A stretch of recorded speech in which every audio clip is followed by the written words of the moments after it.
Poche ore di pioggia scrosciante sono bastate per rimettere in allarme il territorio. A Pianezza alcune vie sono state completamente allagate, trasformate in fiumi in piena.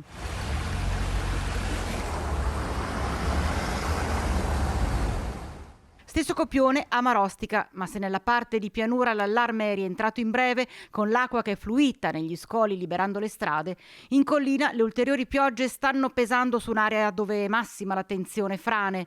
A oggi se ne contano 45, solo a Crosara sono 6 quelle che gravano sull'abitato, tanto che giovedì sera il sindaco Mozzo, che già aveva chiuso le scuole, ha deciso per l'evacuazione di 4 famiglie, 12 persone. Stiamo cercando di lavorare per garantire la sicurezza, che è la nostra priorità, e poi ho deciso di chiudere anche le scuole.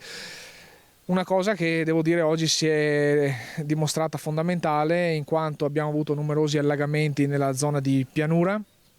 Il Longhella si è alzato in modo importante e stiamo facendo le verifiche degli argini in questo momento.